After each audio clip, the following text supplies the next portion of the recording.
Buenas tardes a todos. Estos formatos mixtos se me hacen un poco extraños porque nunca sé si hablar para la cámara o hablar para el público.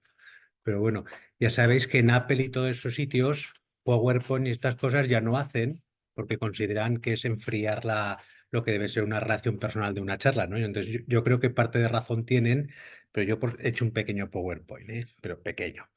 Pero sí que es verdad que dado este formato, tanto en remoto como en presencial, yo creo que podemos aprovechar y hacer más una tertulia que una charla o una exposición, ¿no? Nos falta aquí un café y unas pastas, pero lo podemos hacer igualmente. Cuando me comentasteis bueno, yo soy José Antonio Oliván, soy neurólogo del hospital, me conocéis casi todos, quizá menos tú, ¿verdad? No. ¿Verdad? Vale. Entonces, bueno, trabajo en el hospital como neurólogo general y veo pacientes con epilepsia como veo pacientes de todo tipo de patologías. Pero sí que es verdad que la epilepsia es una enfermedad que me gusta especialmente. Bien, en cuanto al tema, ¿no? Pues me parecía interesante hablar de este título de la epilepsia más allá de los tópicos. Ya sabéis que en la vida se tiende a simplificar todo a base de tópicos, la epilepsia no podría ser menos y quizá especialmente en la epilepsia hay mucha definición basada en tópicos, ¿no? En estereotipos, en cómo se ha presentado el enfermo epiléptico pues, a lo largo de la historia, o cómo se presenta en las series de televisión, o cuál es la percepción que tiene la gente de lo que es la epilepsia, ¿verdad? Que todos estaremos de acuerdo, pues que cuando decimos que una persona tiene una epilepsia, pues nos imaginamos al paciente, ¿no? Convulsionando en el suelo, con la cara morada, echando saliva, mordiéndose la lengua. Y esto, que es una manifestación de la epilepsia, no es la única manifestación, ni muchísimo menos, ¿eh? La epilepsia es mucho más rica en cuanto a su expresividad clínica. Y esto tiene que ser así porque la epilepsia, ¿de dónde viene? Del cerebro. El cerebro es el órgano más complejo del universo, por lo menos de los que conocemos hasta ahora, ¿no? Entonces, cualquier manifestación que tenga lugar en el cerebro no se puede basar en tópicos, ¿no? Sino que se tiene que basar en una riqueza de expresiones que vamos a ver hoy.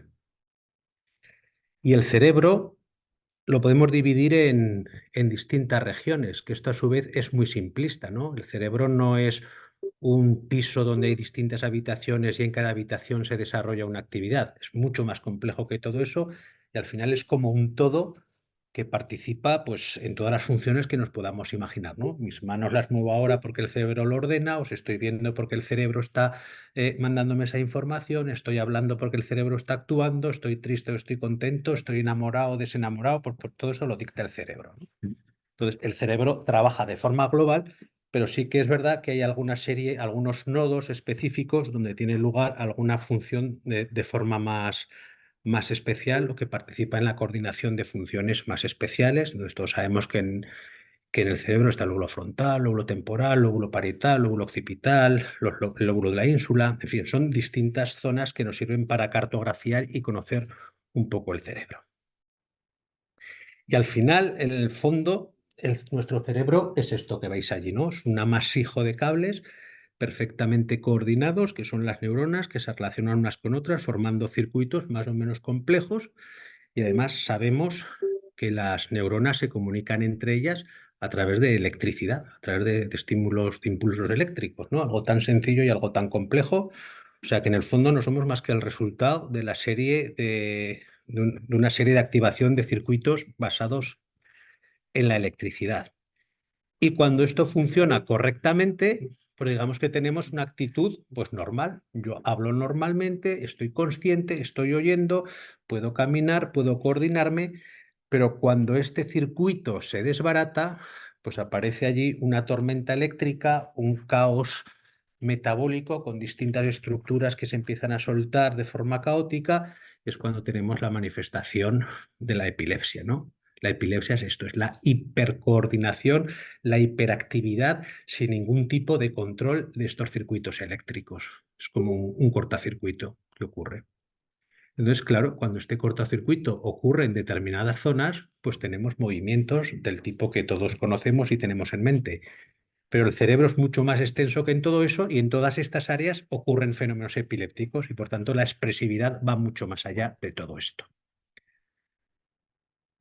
Francisco, a mí me gusta comparar el cerebro con una orquesta sinfónica, ¿no? Entonces, estoy aquí con Francisco, que es el director del conservatorio y violinista profesional.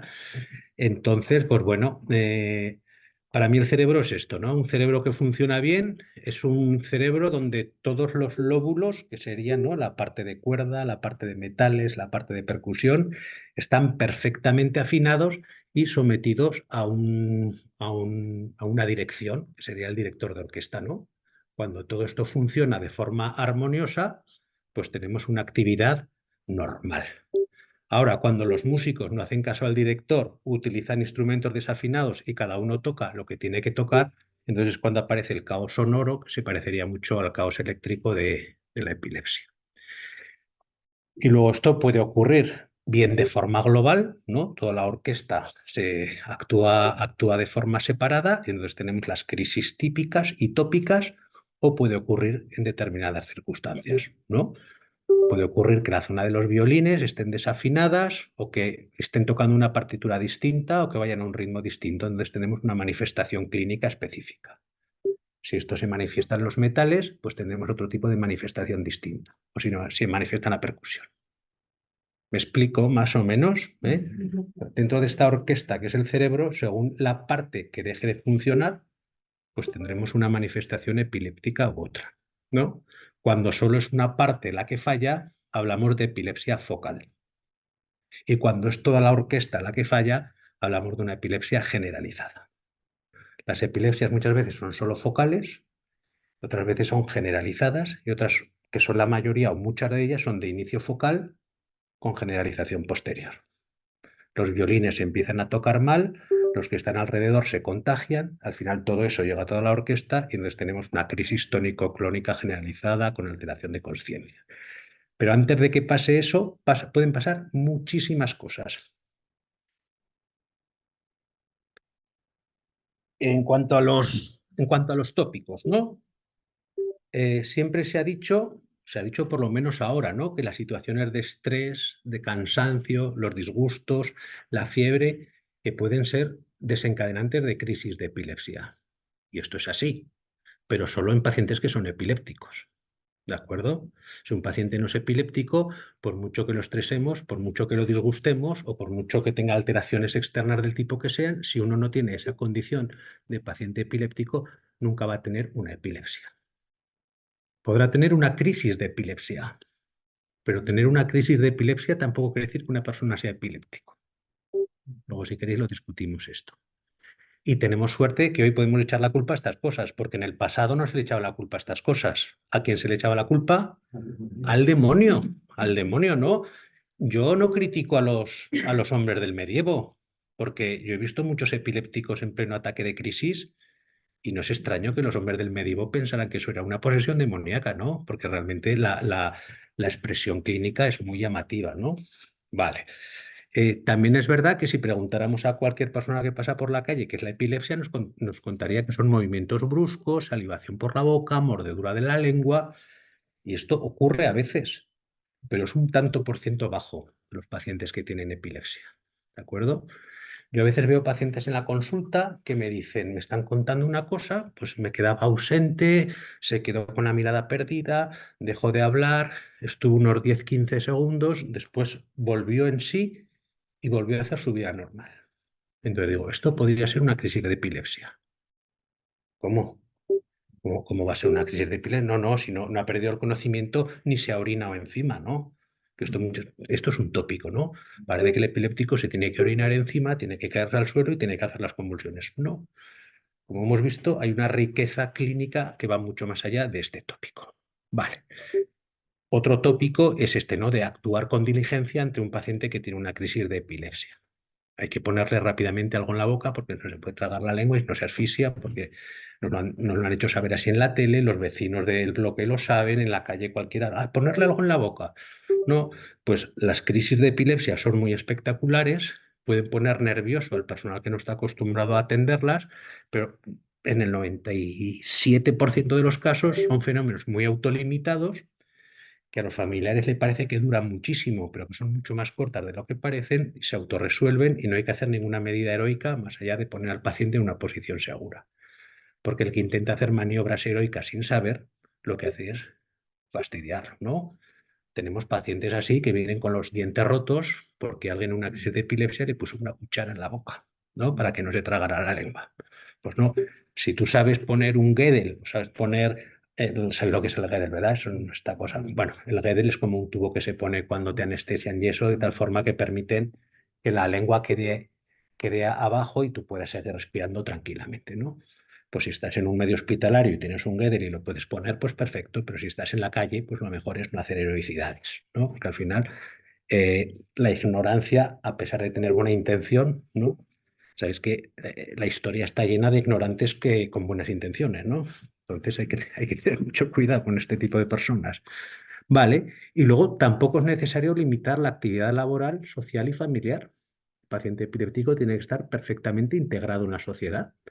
Y de hecho hay grandes personalidades que han sido epilépticos y han compartido, luego veremos algún caso, que han compartido la enfermedad con su vida social, han tenido hijos, ¿no? Porque las mujeres epilépticas pueden tener hijos, ¿no? Que hasta hace poco se prohibía, bueno, se prohibía incluso que se casaran las mujeres epilépticas. Hasta en los años 50 la mujer epiléptica no se podía casar aquí en España, ¿eh?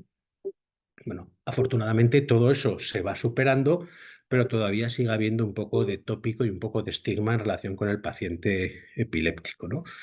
El paciente con epilepsia, pues es un paciente crónico como puede ser un diabético, ¿no? Y no tiene que ser sometido a ninguna restricción, más allá que las restricciones legales, que ya sabéis que existen, limitaciones de conducción, limitaciones de uso de armas de fuego, determinadas profesiones, que eso lo dice la ley, y como lo dice la ley, pues no lo podemos discutir. Lo dice la ley y ya está, ¿no? Y luego, otra cosa ha sido relacionar el paciente epiléptico con la locura. Han ido íntimamente unidos. De hecho, antes los hospitales que había se llamaban así, ¿no? Sanatorios para enfermos mentales y epilépticos. Se metían todos en el mismo saco, ¿no? Y de hecho, muchos pacientes tildados de locos eran epilépticos, ¿no? ¿Os gusta el cine? ¿Habéis visto una película que se llama El cerebro en llamas? Pues el cerebro en llamas, eh, igual me voy hablando de cosas, pero bueno, ¿hasta qué hora tenemos? No, Hasta, tranquilo. no, hasta, Ahí quedamos. hasta que nos echen, ¿no? ¿Qué? No, no, pues cerramos nosotros. Vale, O sea pues que no hay problema. el cerebro en llamas, creo que se llama el cerebro en llamas, en inglés es Brain on Fire, creo que es el cerebro en llamas, creo que es la traducción literal al castellano. También hay novela, pues si a alguno todavía le gusta más leer que ver el cine, aunque ahora está casi, ¿no? Antes la gente leía un libro y luego veía la película, es al revés, la gente ve la película y luego lee el libro, pero bueno. Pues este libro es el caso real de una chica que tuvo una encefalitis autoinmune, es una patología que ahora está muy de moda. Estas encefalitis autoinmunes, una de las características que tiene es que cursan con crisis de epilepsia. Además, con unas crisis de epilepsia, no de estas de movimiento que uno siempre las identifica, ¿no? Sino que cursa un poco con alteraciones mentales, ¿no? Con cuadros de desconexión con el medio, ausencias. Entonces, bueno, pues esta chica recorría médicos con estos cuadros y a que os imaginéis cómo acabó diagnosticada de loca, ¿no? Hasta que se descubrió que tenía una encefalitis temporal. El temporal es una de las partes del cerebro que si tuviéramos que volver otra vez al símil de la orquesta, sería donde está el director. El director está ahí en su estrado, en la zona temporal, y es un poco el que dirige a la orquesta. Es una inflamación del La cerebro. encefalitis es una inflamación. Entonces, las encefalitis pueden ser o infecciosas, ¿no? Una encefalitis por un germen, o pueden ser encefalitis autoinmunes, como son estas, ¿no? Las propias defensas del cuerpo en pacientes con una determinada predisposición atacan el cerebro. Y estas encefalitis están bastante de moda ahora y fueron descubiertas por un neurólogo español, se llama José Dalmau. Trabaja en Estados Unidos, pero es español, ¿no? Entonces, esta chica tenía una encefalitis y lo que tenía era crisis de epilepsia. Se trató la epilepsia, las crisis, pero sobre todo se trató la encefalitis y esta chica pues, se curó, ¿no? Ya no es una chica epiléptica porque se ha ido al germen del problema, ¿no? A la encefalitis. Entonces, está muy bien ver esta película o leer el libro porque muchas veces nos topamos con esta realidad de enfermos que tienen cosas raras Entonces, en la medicina, cuando uno tiene cosas raras, es fácil mandarlo al psiquiatra, ¿no? Vale, bueno, pues eso, ¿no? La relación que hay entre la enfermedad mental y luego, ¿no? La idea de que la epilepsia no tiene tratamientos. No la he traído hoy, pero hay una diapositiva que seguro que la habéis visto en muchas ponencias de epilepsia, que es la evolución de los fármacos epilépticos, ¿no? Siglo XVIII nada, siglo XIX nada, siglo XX empieza ya con el fenobarbital y de repente la curva empieza a subir y hace y vamos al 2024 y yo creo que podemos tener ahora unos 30 fármacos para la epilepsia, ¿no? 30 fármacos, quiere decir más opciones de tratamiento y más posibilidades de tener control a un paciente, ¿no? Y un paciente, el 70% de los pacientes se controlan con un solo fármaco. Es decir, el 70% de los pacientes con un solo fármaco desaparecen las crisis. Hasta un 85% con dos, ¿no? Y un 10% son lo que llamamos pacientes refractarios, que no van bien con tratamiento con pastillas, pero que tenemos otras opciones para ellos, ¿no? Como la opción de la cirugía, otro tipo de técnicas. Vale. En cualquier momento, levantéis la mano, o si levantas la mano, comentamos cosas, ¿eh? Vale. Bueno, ¿A ti te parece que la cirugía no tiene riesgos? tiene riesgos la Tiene riesgos? cirugía. Tiene riesgos, lo que pasa que un paciente bien, claro, no todos los pacientes con epilepsia se pueden operar, no todos se Pues pueden que a mí operar, me lo han dicho. pero el paciente bien seleccionado, que tiene una lesión bien localizada y que sabemos que hay una relación directa entre la lesión, la actividad en el electroencefalograma y el tipo de crisis, esos pacientes operados van muy bien. Yo tengo un paciente. Aprovecho que estamos así pocos para ir contando casos y yo tengo un paciente que está muy enfadado conmigo. Está muy enfadado porque este paciente tenía muchas crisis, llevaba 3 o 4 fármacos que íbamos cambiando de vez en cuando y al final, pues bueno, le planteé el operarse. Entonces este paciente estaba de baja, le habían dado una indemnización, se había jubilado y ahora está muy enfadado conmigo porque lo han operado y tiene que ir a trabajar. Me lo dijo tal cual, ¿eh? Me dijo que le había arruinado la vida, me dijo. Porque lo Entonces, has curado. entonces pasó de tener crisis, 2 o 3 crisis mensuales con 3 o 4 fármacos a no tener crisis gracias a la cirugía. Es que tengo 2 o 3 crisis mensuales con 2 fármacos Y y me tienes, han y tienes, recomendado la y cirugía, tienes, pero tienes una lesión, claro, tendrás tengo una una. lesión clara porque la epilepsia fue una caída. Pues no sé a qué esperas. No sé a qué esperas, pero además los resultados son muy buenos, ¿eh? Que las crisis que tengo suelen ser de ausencia, no son crisis. He tenido crisis también de convulsiones, pero 4 o 5 crisis habré tenido en la vida de convulsiones. Claro, cuando me da la crisis estoy una semana tocado. Y entonces dices, me tengo que operar. No, No, sí, ni en esos momentos lo dices, ¿o qué? no, nunca Bueno, me da mucho miedo la operación, ¿verdad? al final es una opción personal, ¿no? Sí. Y siempre te encuentras los dos tipos de pacientes, ¿no? Los que dicen a mí que me hagan lo que quieran para no estar así y luego a mí que no me toquen el cerebro, ¿no? Entonces, esos son las dos.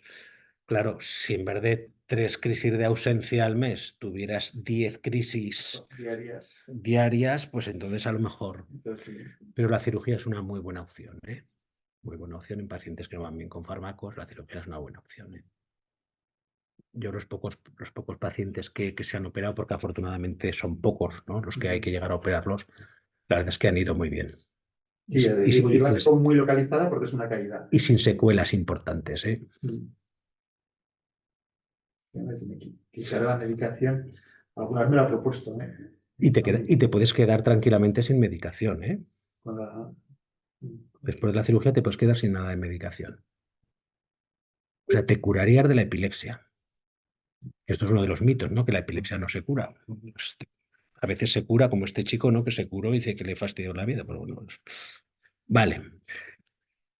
Y fijaos, he traído aquí, creo que he traído aquí unas fotos de la última guía de epilepsia para que os hagáis una idea de los tipos de fenómenos que pueden llegar a ser de tipo epiléptico, ¿no? Entonces, aparte, bueno, de estos que tienen que ver, pueden tener que ver más o menos con el movimiento, ¿no? Como son las crisis o los movimientos de un brazo, o los movimientos de la boca, o las sacudidas, o los movimientos de los ojos.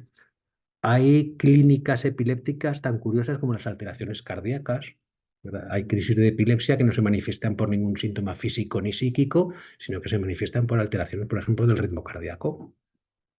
¿Vale? Hay pacientes que se les ha llegado a poner un marcapasos cuando en realidad lo que tenían era una epilepsia. ¿Vale? Pero un poco para que os hagáis, escupir puede ser una crisis epiléptica. Esto es lo que hablábamos antes. Si uno escupe por la calle, seguramente es un guarro. No es un epiléptico, ¿no? Pero que si un paciente en un contexto de una epilepsia o que está un poco desconectado empieza a escupir y eso es una actitud que no entra dentro de su forma correcta de comportarse, pues se puede traducir como una crisis de epilepsia. Incluso sabemos qué parte del cerebro se ocupa de esto, ¿no? Que en este caso es el lóbulo temporal no dominante, que es el lóbulo temporal derecho. O sea, fijaos la epilepsia cómo es de exacta, ¿no? Puede señalar al músico casi que está fallando en la orquesta, ¿no? Las náuseas y los vómitos a veces pueden ser de naturaleza epiléptica también. Los pelos de punta, que a veces se te pongan los pelos de punta sin más, que te quedes erizado, la piloerección puede ser un fenómeno epiléptico, los bostezos. ¿Mm? A veces en el hospital, cuando ves un paciente que te llaman porque está un poco reactivo y lo ves que bosteza, dices, pueden ser bostezos epilépticos, ¿vale? También del lóbulo temporal no dominante. Los nistagmos, que son pequeños movimientos de los ojos, a veces pueden ser de naturaleza epiléptica. El parpadeo, a veces un parpadeo excesivo también puede ser de naturaleza epiléptica. Los automatismos sexuales o genitales, ¿no? Hacer movimientos como de cópula. A veces, claro, imaginaos si un enfermo está haciendo estas cosas, ¿a quién llamas antes? ¿Al neurólogo o al psiquiatra? Al psiquiatra, ¿no? Excepto si eres neurólogo, has venido a esta charla que dices, oye, a lo mejor, vale, las sonrisas, el llanto, la risa injustificada. Hay muchas crisis, se llaman crisis gelásticas que cursan con risa, sin más, ¿no? Imaginaos lo incómodo que puede ser esto, ¿no? Estar en un tanatorio, por ejemplo, y que te entre una crisis de esta naturaleza, ¿no? Vale. Las alteraciones del lenguaje, el hablar mal, utilizar tacos, insultos, todo esto dentro de un contexto, ¿eh? Ya sabéis que hay muchos juicios, sobre todo en Estados Unidos, que muchos abogados lo que hacen es siempre intentar buscar una naturaleza epiléptica de todo lo que pasa. Y lógicamente esto no es así de fácil, ¿no? Creo que tenía alguna más, pero bueno, simplemente es porque os hicierais una idea. Bueno, este sería el más de tipo. Bueno, entonces, para que veáis, ¿no? La cantidad de cosas que pueden ser de naturaleza epiléptica. Quería hablar ahora un poco de este tipo de epilepsias que son muy curiosas, que son muy llamativas. Se llaman epilepsias reflejas, que son epilepsias que se desencadenan ante determinados actos. ¿Mm? Por ejemplo, puede ser, hay una epilepsia de tipo visual, que esta es pues, relativamente habitual. Esta también entraría dentro de los tópicos, ¿no? Porque es esto de los niños que ven las luces estas parpadeantes, flashes y que producen epilepsia. Es verdad, ¿no? Hay un determinado tipo de epilepsias que se desencadenan por este tipo de, de destellos. De hecho, si alguno de vosotros os han hecho algún electroencefalograma alguna vez, no sé si han usado las luces estas para intentar ver si realmente hay una crisis detrás, ¿vale? Pero a veces son tan curiosas que solo se desencadenan ante determinados patrones visuales, ¿no? Por ejemplo, ante un tablero de ajedrez. Hay pacientes que solo tienen crisis cuando les presentas un damero de estas características, o una estrella, o unas X. Claro, esto el paciente no te lo cuenta, pero si te lo cuenta, ¿tú qué piensas? Que está mal, ¿no? O sea, cuando ves cuadrados, te pones así. Pues sí, ¿vale? Crisis somatoestésicas, es decir, que ante determinados estímulos táctiles poder desencadenar una crisis. Esto hay una crisis muy característica que es la crisis por inmersión en agua caliente. Hay gente que se mete en la bañera con agua caliente y le desencadena una crisis relativamente frecuente. ¿Mm? Extraño, ¿verdad? Pues esto es relativamente frecuente dentro de lo infrecuente. Pero la actividad mental, por ejemplo, determinadas actividades mentales pueden desencadenar una crisis. Y de hecho hay pacientes que se desencadenan ellos las crisis, ¿no? Y son cosas tan extrañas como, por ejemplo, hacer cálculo mental. Pacientes que haciendo cálculo mental se les desencadena una crisis, ¿no?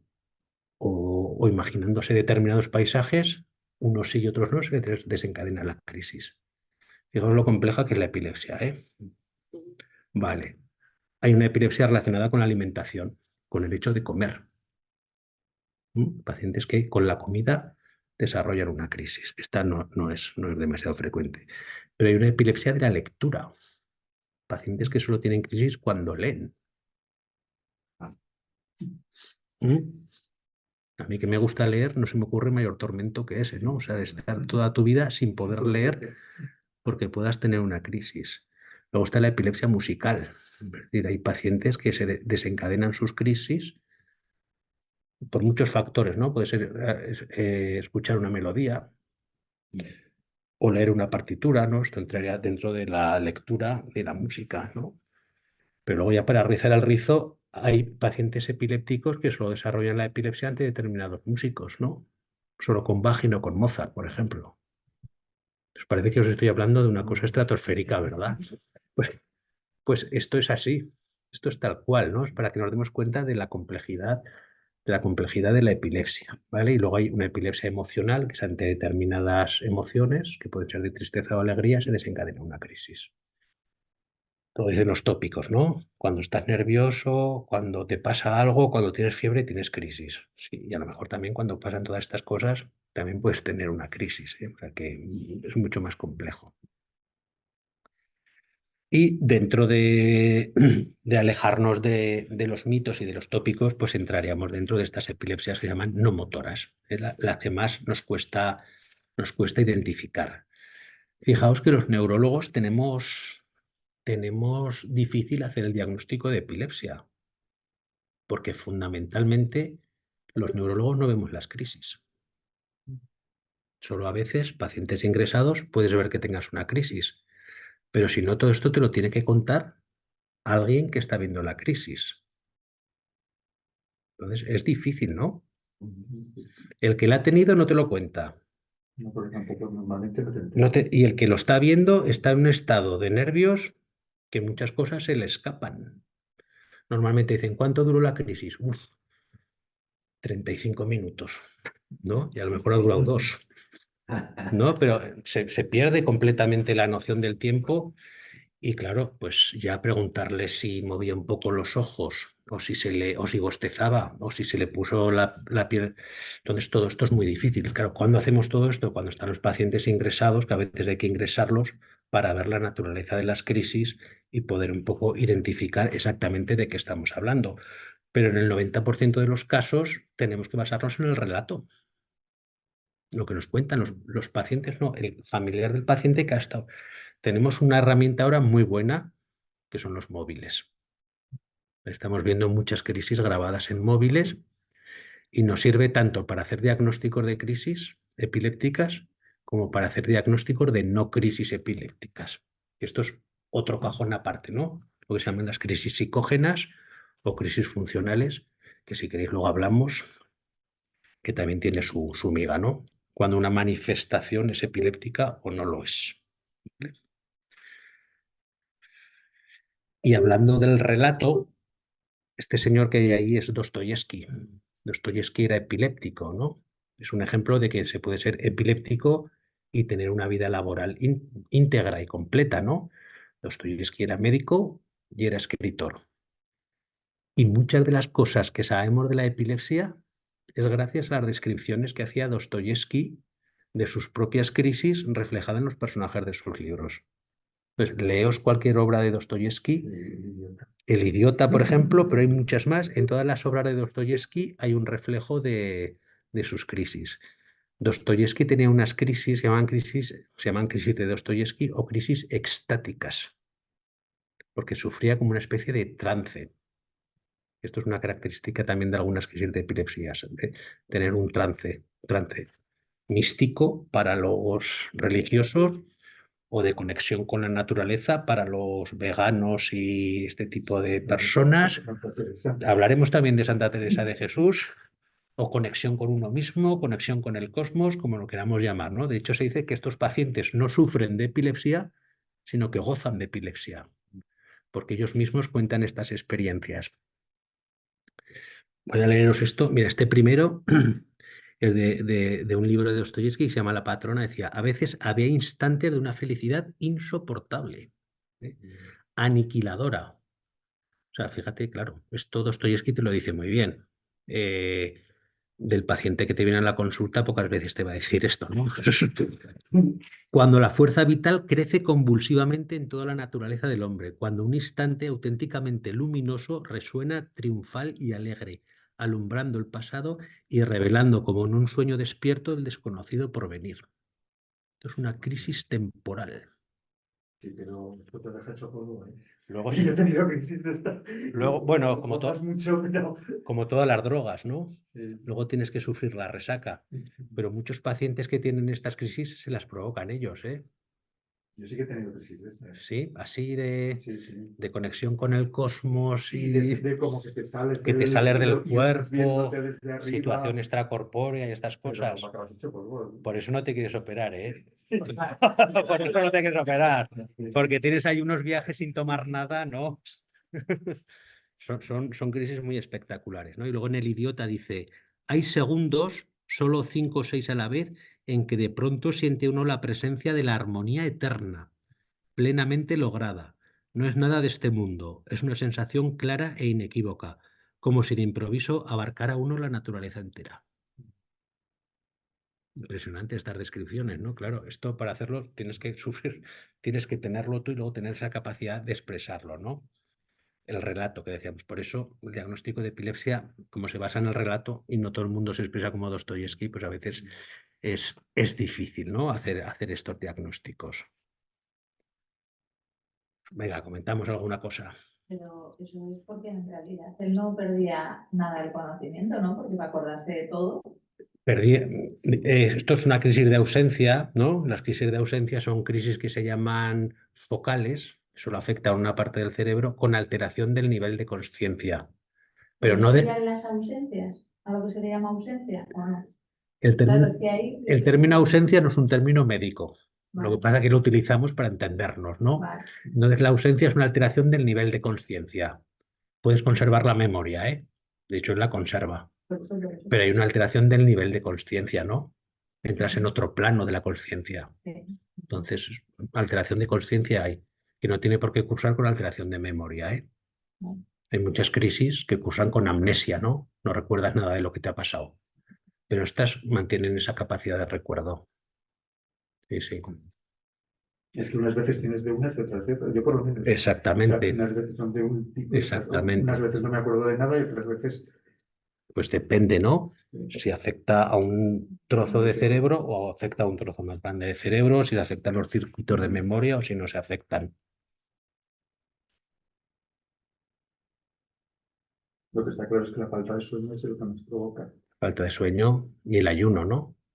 Y el ayuno, ¿Qué es lo que hacía? no lo suelo practicar. Que es lo que hacía Santa Teresa de Jesús, ¿no? Que Santa Teresa de Jesús también tenía crisis de estas extáticas, entonces ella lo que hacía era ayunar, ¿no? Con el ayuno baja la glucemia y con la glucemia baja, pues... Pero lo que decimos siempre, ¿por qué tenía crisis? ¿Porque ayunaba? No, porque era epiléptica, ¿eh? O sea, tienes que ser epiléptico para luego que el ayuno, la bajada de la glucosa te produzca. Entonces, Santa Teresa de Jesús también tenía unas crisis de estas y como también era una buena narradora, pues también las contaba muy bien, ¿no? Y decía, ¿no? Por ejemplo, durante unos momentos antes del ataque experimento una tal sensación de felicidad imposible de imaginar en un estado normal y del que otra gente no tiene ni idea. Me siento en total armonía conmigo y con el mundo entero y esta sensación es tan fuerte y tan deliciosa que por unos segundos de tal bendición daría unos gustosos 10 años de la vida, si no la vida entera. Fijaos que todos las describen igual, ¿no? Momentos de sumo placer, ¿no? Bueno, no sé, tú sabes. Sí, algunas veces sí. ¿Sí? Veces sí. Y luego Lo que pasa es que lo que te queda luego... Ya, pero bueno, es como Yo con crisis de estas, luego he estado una semana Te puedes hecho quedar, polvo. te puedes quedar un poco, sí, eso es verdad. Y luego esto es curioso porque dice, la duración en general era breve, dura poco. El tiempo de un Ave María, a veces, que es lo que duran las ausencias típicas, o a veces una salve entera, ¿no? Es el cronómetro que tenían, ¿no? Vale. Y luego pues se habla mucho, ¿no? De que durante estos periodos de máxima felicidad pues también hay unas sensaciones muy dicotómicas, ¿no? De placer, sufrimiento, bienestar, malestar, felicidad, depresión, como que se mezclan ahí todas estas sensaciones y ya dicen algunos, ¿no? Que estas frases de Santa Teresa que hacen referencia a esto, ¿no? De vivo sin vivir en mí o muero porque no muero, ¿no? Que serían como grandes titulares de sus crisis extáticas o crisis temporales. Y bueno, pues pasados los mitos o los tópicos, nos tendríamos que quedar con la realidad de la epilepsia, ¿no? Que es esta. La mayoría de crisis se pueden controlar con medicamentos, ¿eh? 70% con un fármaco y hasta un 85% con dos fármacos, ¿vale? Todo lo que no se pueda controlar con dos fármacos se llama epilepsia farmacoresistente, y entonces es cuando hay que buscar si hay una opción de hacer otra cosa que no sea el tratamiento exclusivamente, ¿vale? Esto es lo que hemos dicho antes. Muchas personas padecen una crisis epiléptica a lo largo de su vida y por tanto no se puede calificar como epilépticos. Luego, si queréis, hablamos un poco de este tema, si os interesa.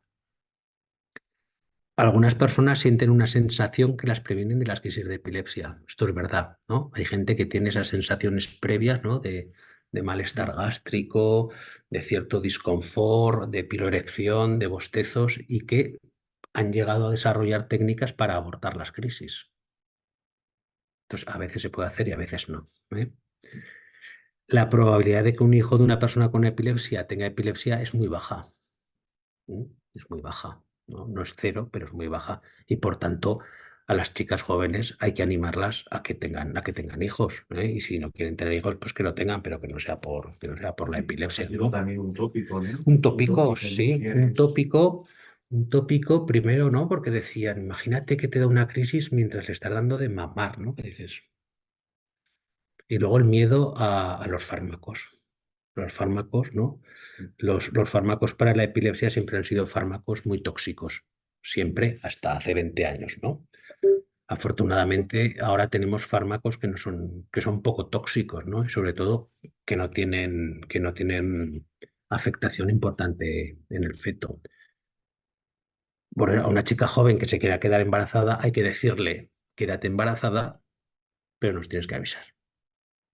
Eso sí, ¿eh? Nos tienes que avisar cuando te vayas a querer quedar embarazada, porque hay que revisar los fármacos que toma, hay que intentar ver si...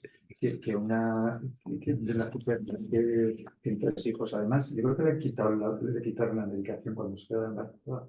Sí, Eso sería hace mucho tiempo. sí, bueno, los hijos tienen, no, pero no son muy mayores. ¿Cuántos? Tiene, yo creo que tendrá 12 años, tendrá. No Mm, lo sé, igual se ve simplemente cambiar. Antes lo que se hacía era, pues mira, cuando te quedas embarazada, te quitaban los fármacos, pero hoy se ha visto que hay que cambiar determinados fármacos. Es decir, hay fármacos que están proscritos en la mujer embarazada, por ejemplo, el valproato, el Depakine, está absolutamente prohibido, ¿eh? Está prohibido su uso en pacientes jóvenes. Pues, en pacientes en edad fértil, el Depakine, el valproato, que es un buenísimo antiepiléptico, no se puede utilizar a no ser que sea con unas condiciones determinadas, porque este sí que se ha visto que tiene efectos importantes sobre el feto, ¿eh? Tanto a nivel malformativo como lo que se ha visto posteriormente con desarrollo de síndromes tipo autismo, ¿no? Por el uso de Depakine. Entonces, este está absolutamente prohibido. Y hay otros que tienen unos riesgos asumibles y hay otros que tienen efectos prácticamente nulos y hay un amplio porcentaje de fármacos que no hay estudios en embarazadas, ¿no? Aunque cada vez va habiendo más estudios. Porque como os podéis imaginar, no se puede hacer un ensayo, ¿no? De un grupo de pacientes embarazadas y otros no embarazadas, dar un fármaco a unos sí y a otros no, ¿vale? Pero que hoy en día no se retiran los fármacos, a no ser que haya una estabilidad clínica en el año previo. porque al final se considera que es peor tener una crisis durante el embarazo que el efecto que puedan tener los fármacos sobre el feto. Incluso la lactancia, que antes se quitaba a todos, ahora prácticamente no se quita a nadie. Vale, un poco hemos insistido en esto durante toda la charla, ¿no? Que a pesar de que las crisis más conocidas son las convulsivas, las motoras, las hipermotoras, existen infinitud de crisis y de fenómenos epilépticos que no tienen nada que ver con esto. Y que la epilepsia es una enfermedad crónica, esto está claro, aunque crónica, pero no para siempre, ¿eh? Ojo, que hoy en día podemos hablar de curar la epilepsia, pero que tiene una manifestación de forma intermitente en determinadas circunstancias. Y que la mayoría de los niños con epilepsias pueden y deben escolarizarse como los demás, ¿no? Y hacer una vida como los demás.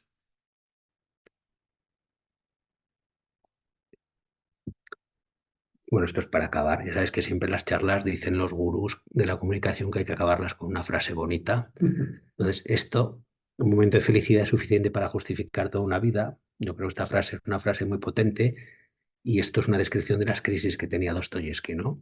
Que luego también lo decía Santa Teresa, ¿no? Que cambiaría toda su vida por volver a tener unas crisis de estas de éxtasis. Y yo por mi parte, pues os quería recomendar una página que me imagino que conoceréis, que se llama Vivir con Epilepsia. ¿La conocéis? Os digo el título exacto, que la tengo por aquí. Mm, Es de intercambio de experiencias. Es de todo. Es de un laboratorio de UCB, pero no hay nada de fármacos, ¿eh? Entonces, espera que os digo el título exacto. Ta, ta, ta, ta, ta, ta. A ver si lo encuentro. No sé dónde lo voy a tener. Lo miro si no en internet. Vivir con epilepsia creo que se llama. Todo junto.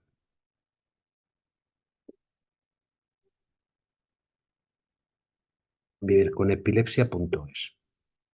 Hay de todo, ¿eh? Vale, os hablan de qué es la epilepsia, de los tipos de crisis, de los mitos. Hay cuentos para niños, que esto yo creo que es un material muy importante para explicar la epilepsia a los niños, tanto su epilepsia como la epilepsia de sus padres o de sus compañeros.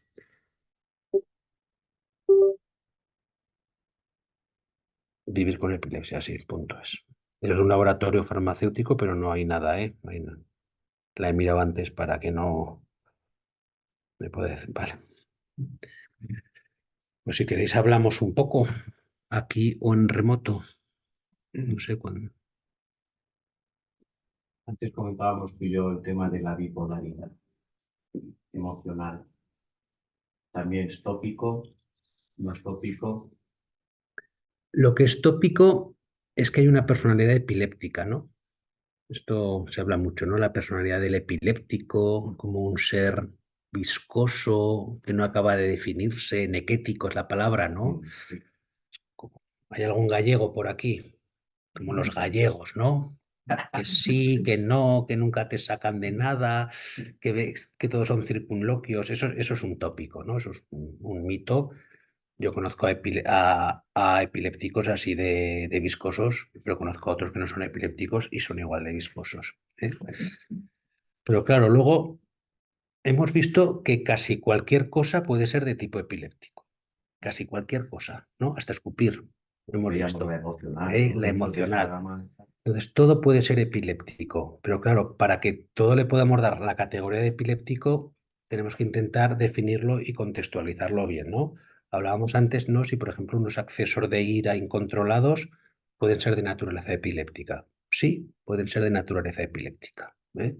Eso no quiere decir que todo el mundo que es irascible o que tiene estos arrebatos le pueda decir que es epiléptico, ¿no? Entonces, si el contexto clínico está bien definido, ¿no? Ya si tienes un electroencefalograma cuando estás en ese arrebato, perfecto, pero esto es prácticamente imposible, ¿no? Entonces tenemos que recurrir un poco al relato, lo que hablábamos siempre, ¿no? Que el propio paciente o alguien que lo haya estado viendo que te defina eso, ¿no? Entonces, pues bueno, lo epiléptico ya sabéis que es como encender y apagar la luz, ¿no? Si tú estás bien y de repente en un momento, de forma inexplicable, hay una alteración de tu conducta de la cual tú eres un poco ajeno porque es como si lo hubieras vivido en otro plano, ¿no? Y luego te recuperas y vuelves a estar bien, pues eso tiene bastante pinta de que pueda ser un fenómeno de tipo epiléptico, ¿no? Ya si luego haces un electroencefalograma y descubres un foco, por ejemplo, frontal, ¿no? Que es la parte del cerebro que un poco participa en la regulación de estas emociones, pues se le podría poner la etiqueta de fenómeno epiléptico. Podría ponerse, sí. Casi todo puede ser epiléptico, pero bien contextualizado, ¿eh? Si no, acabaremos haciendo como los abogados americanos, ¿no? Es que la mató, la tuvo 30 días secuestrada, ¿no? ¿Os acordáis de las fugas epilépticas? ¿No? ¿Os acordáis de este concepto de la fuga epiléptica, ¿no? Del marido que se iba de casa, estaba 3 días por ahí de picos pardos, luego volvía y decía, es que tiene una fuga epiléptica.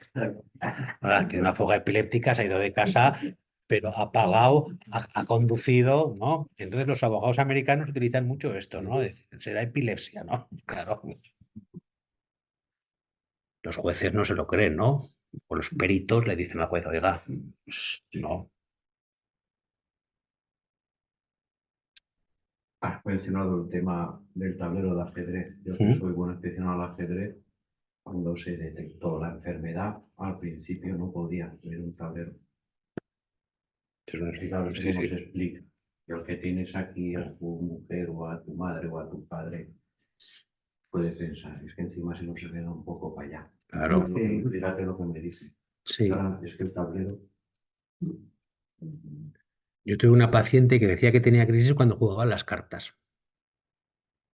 Entonces, se lo dijo a su médico de cabecera y su médico de cabecera le dijo, pues tómese un antidepresivo, ¿no? Entendible por otra parte, ¿eh? Porque claro, tienes que estar dentro del mundo de la neurología y haber leído cosas sobre epilepsia, pues para entender que... Entonces, a esta señora lo que le hicimos fue un electroencefalograma jugando a las cartas. Y efectivamente tenía su actividad, estaba perfectamente, le sacaba la baraja. No se sabe muy bien por qué, si es por ver las cartas, si es por la emocionalidad que uno asocia al juego de cartas, si es por los movimientos. Entonces tenía el electroencefalograma empezó a funcionar. Entonces, ¿qué hacemos con esta paciente? Pues si solo se desencadena jugando a las cartas, pues que no juega a las cartas, ¿no? Pero claro, normalmente cuando uno tiene esto es porque hay una cierta predisposición y es fácil que antes o después haga otro tipo de crisis, ¿no? Porque esa crisis que muchas veces queda contenida, a veces en un momento determinado puede expandirse al resto del cerebro. Otro caso que comentábamos, ¿no? Hace poco vi una paciente de 82 años que diagnosticamos de epilepsia y no voy a decir que la curamos, porque no la curamos, pero sí que hemos controlado sus crisis. Sí, desde el día de la comunión que tuvo su primera crisis. Y nadie le hizo caso hasta los 82 años. Y a los 82 años ingresó por otra cosa en el hospital, hizo uno de estos episodios raros. El médico, no sé si fue el médico o la enfermera que lo vio, no dijo, tiene una crisis de epilepsia, pero dijo, hace cosas raras, ¿no? Deberíamos llamar al neurólogo, que es como una especie de paso intermedio antes de llamar al psiquiatra cuando no hace cosas raras, ¿no? Y efectivamente la señora hacía cosas raras, ¿no? Tenía como una ausencia, raras, ¿no? Tenía unas ausencias, ¿no? Entonces se quedaba ahí con la mirada un poco perdida, se quedaba ahí sin hablar, se le iban los ojos para arriba, ¡bum! Luego le volvían. Y esto le pasó la primera vez en la primera comunión, ¿no? Fue interpretado como un rapto místico en el momento ese, pero claro, luego siguió teniendo durante toda su vida, ¿no? Entonces decía la señora, ¿cómo en el siglo XXI puede uno arrastrar una enfermedad desde la comunión hasta los 82 años? Y es verdad. ¿Y cuántas señoras como esta no habrá por allí? Yo tuve hasta los 14 años, porque lo mismo fue la caída a los 3, y después a los 14 años me dieron alerta, me dijo el neurólogo, estás curado. Y luego volví a los 34, 35. Claro, sí. Eso quedó ahí oculto y al final salió, ¿no? Sí. Los traumatismos es una causa de epilepsia. Sí, es clarísimo un traumatismo. Es una causa de epilepsia. porque tuve crisis cuando me dio un traumatismo a los 9 meses y después me lo controlaron con la carbamazepina. Que después, cuando volví a los 34 años, me volvieron a poner el carbamazepina y tuve unas alergias. Estuve 3 días en la cama con 40 de fiebre y me pelé de arriba abajo Oh, síndrome de Steven Johnson. Sí, sí, con la una carbamazepina. carbamazepina. Pasa pocas veces, ¿eh? Ya, sí, a mí me pasó. Claro, Y entonces dije, ya no vuelvo a tomar nada más. Hasta que a los 15 días, todos un par de meses, pues me volví a dar. Y entonces me dieron otra medicación. Claro. Vamos, yo paso por todas las medicaciones porque no la y tengo aún así no controlada. te quieres operar, ¿eh? Cago en la mar.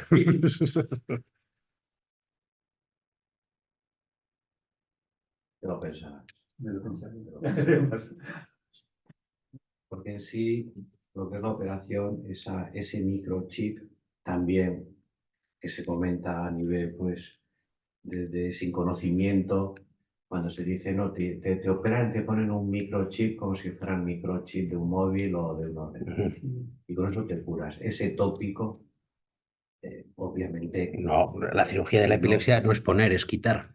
claro, por eso cuando dicen, te ponen un microchip, lo he escuchado tantas veces. Sí, bueno, Hombre, lo que te ponen es el, ¿cómo se llama? El el estimulador vagal. neuroestimulador vagal. Esto sí, eso es para epilepsias que se controlan mal y no son quirúrgicas, ¿no? Pero suelen ser enfermos Y bastante... la dieta cetogena, por ejemplo, ¿qué tiene el uso? La dieta cetógena va bien para determinados tipos de epilepsia. Es que, claro, aquí hablamos de epilepsia, pero no deberíamos hablar de epilepsia, sino que deberíamos hablar de epilepsias. Entonces ahí Eso que has dicho antes, ¿qué es eso? el, La neuro- cirugía esa que has dicho, El estimulador vagal. es lo que es. el estimulador vagal es un aparato que se pone como un marcapasos y lleva un cablecito que va hasta el nervio vago, que es un nervio que tenemos aquí, y entonces cuando tú tienes una crisis, hay distintos modos de programarlos, ¿no? Uno es que eso esté constantemente soltando un estímulo, entonces parece que la estimulación vagal disminuye la frecuencia de crisis. Otras veces lo que hace es que detecta antes de la crisis hay una taquicardización, entonces el aparato detecta eso y entonces suelta el estímulo. O a veces si tú tienes una premonición de que vas a tener una crisis, te lo puedes disparar tú mismo. Da como una estimulación del nervio vago que no se sabe muy bien por qué disminuye la frecuencia de las crisis. Un poco, ¿eh? Un poco. Disminuye el 50% de las crisis en el 50% de los pacientes en el mejor de los casos. Son lo que se llaman ya técnicas paliativas, es decir, pacientes que van... Y luego la dieta cetogénica pues va bien para determinadas epilepsias, sobre todo infantiles, va bien, ¿no? En el adulto no hay mucho beneficio de la dieta Esto es cetogénica. lo que sí que hemos tenido problemas con gente, bueno, en enseñanza, por ejemplo, a niños que no los quieren llevar. Dice el maestro que esos son de centro especial. Tuvimos uno en Fuentejalón, el niño, y la maestra no quería.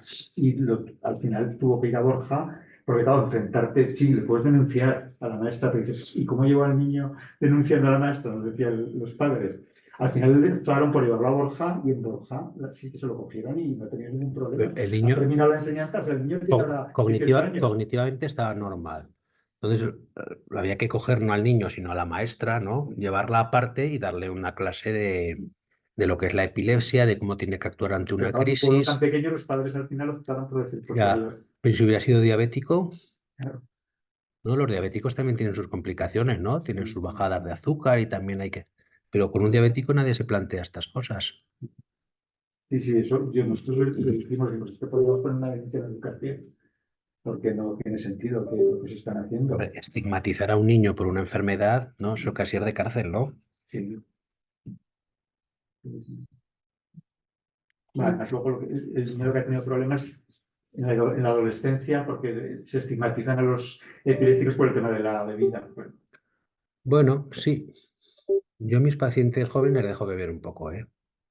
No sé si fue no fue tu caso. Yo les dejo beber un poco porque es que al final es mejor eso, ¿no? Que no estar allí. ¿Por qué no bebes? ¿Y por qué no bebes? Pues bebe un poco, no pasa nada. Vamos a acercarnos a la normalidad. Eso es otro tópico. O sea, el epiléptico no puede beber alcohol. Eh, Nadie debería beber alcohol. Eso de entrada. Nadie- pero pero es un tópico. Es un tópico. No, es que como tomas medicamentos que son. No, es un tópico. O sea, el epiléptico puede beber alcohol, ¿eh? Con moderación. Sí. Sí, sí. Pero yo a un joven le digo, no pasa nada si una noche sales y te bebes 3 cervezas, o si te bebes un cubata, con moderación, ¿no? Un vaso de vino cenando, no, no, por favor, No, es epiléptico. no. Es el tópico de decir, Es un tópico y un estigma también, ¿no? ¿Qué hacen los jóvenes ahora? Pues como me ha dicho el neurólogo, que no puedo beber, pero voy leyendo por ahí que el cannabis es bueno para la epilepsia, pues en vez de beber alcohol fumo cannabis, ¿no? ¿Es bueno el cannabis para la epilepsia? Para algunos tipos de epilepsia, sí, para algunos tipos, pero solo para algunos tipos, ¿no?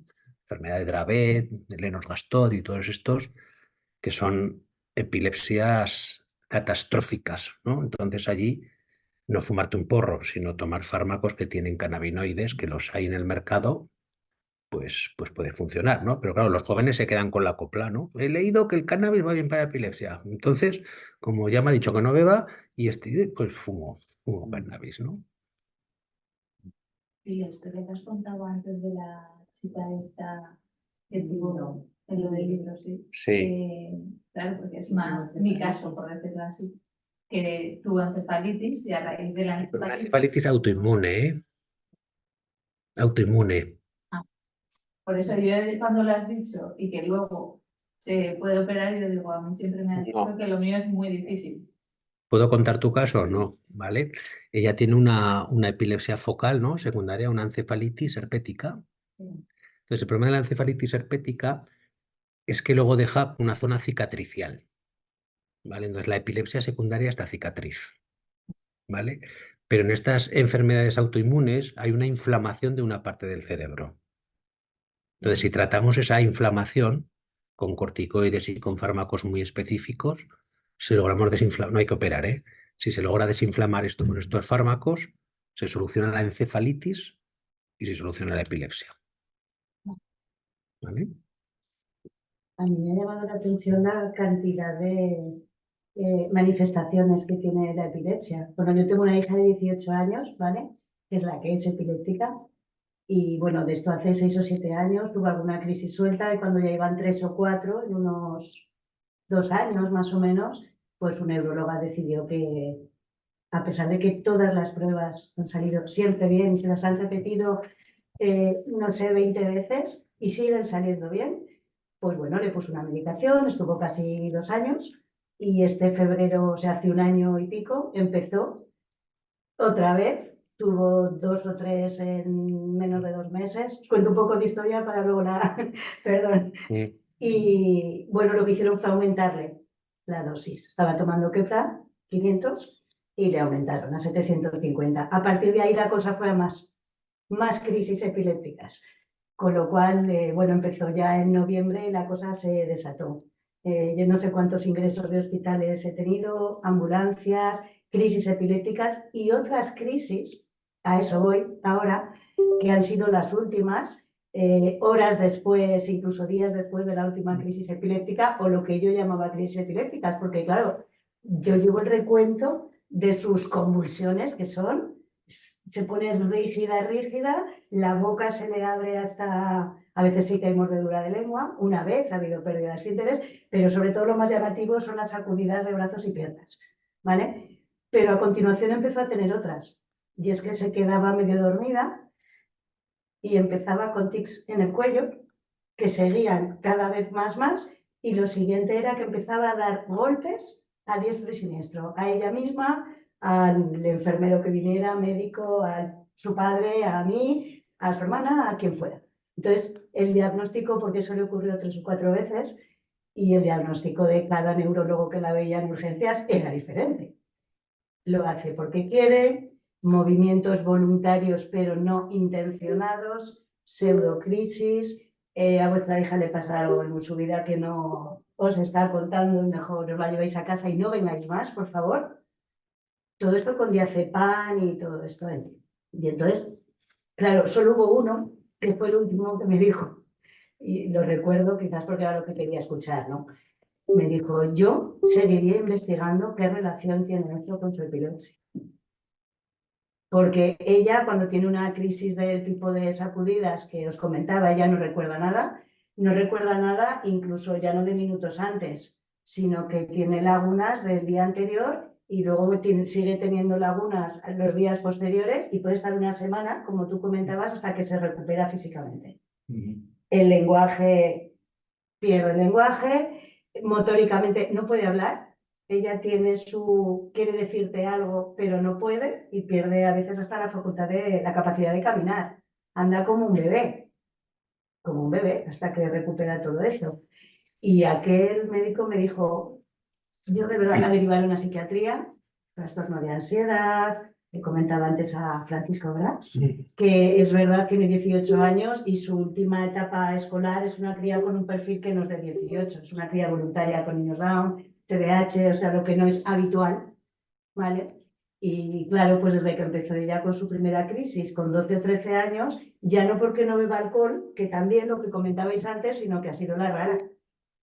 Y entonces hubo un apartamiento por parte de todos y eso implicó que ella se apartara también y pasó de ser la líder de chiquitina, que era muy juguetona, muy sociable y tal, a me apartó de la vida. Y entonces esas pseudocrisis, crisis psicógenas, movimientos voluntarios, bueno, lo han llamado de todo para decirme, vete del hospital y le das diazepam. Digo, pero es que ni con diazepam, les he dado 5, ha venido el médico, le ha metido 10 y os la traigo después de una hora y sigue igual. Y ella sí que recuerda esas, ¿eh? Las otras no, que era lo que iba a decir. Sí que tengo recuerdo de dar golpes. Tengo como un recuerdo así un poco... Es un tema interesantísimo, ¿no? Primero, ¿cómo se llaman estas crisis, no?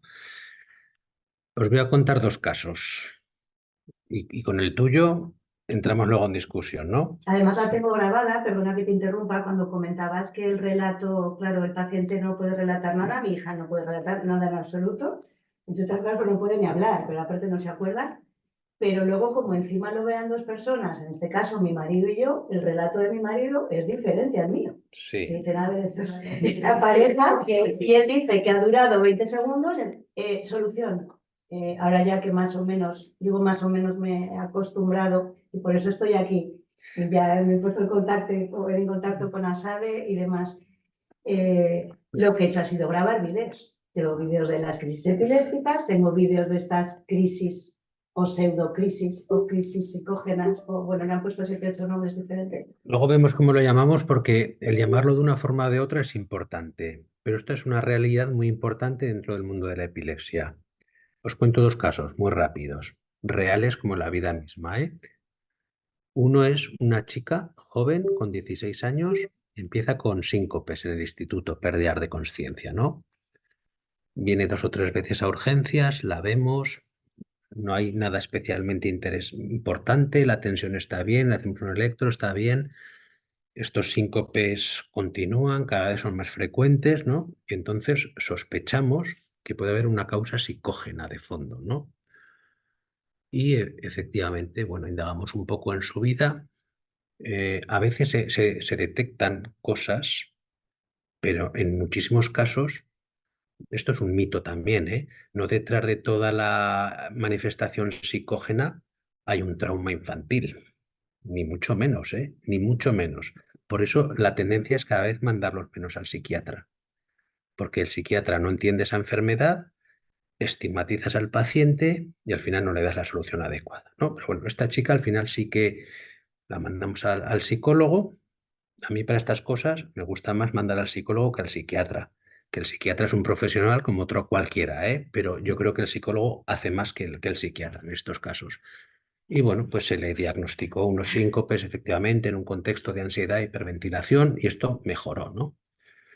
Pero al año se fue de vacaciones a un centro fuera de aquí y tuvo una crisis de epilepsia.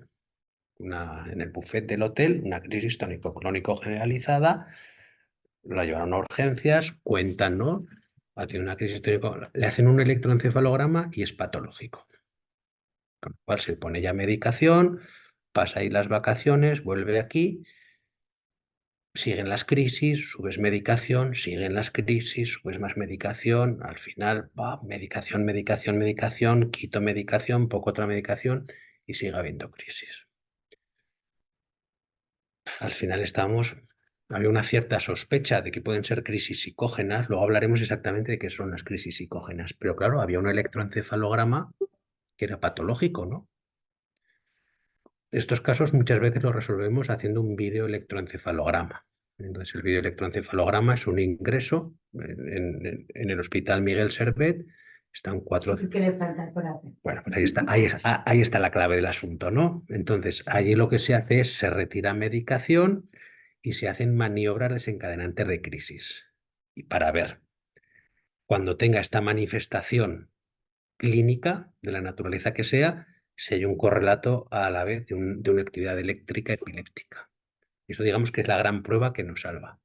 A esta chica se le hizo un videoelectroencefalograma, se le quitó toda la medicación, se le hicieron maniobras de desencadenamiento y no tuvo ninguna crisis.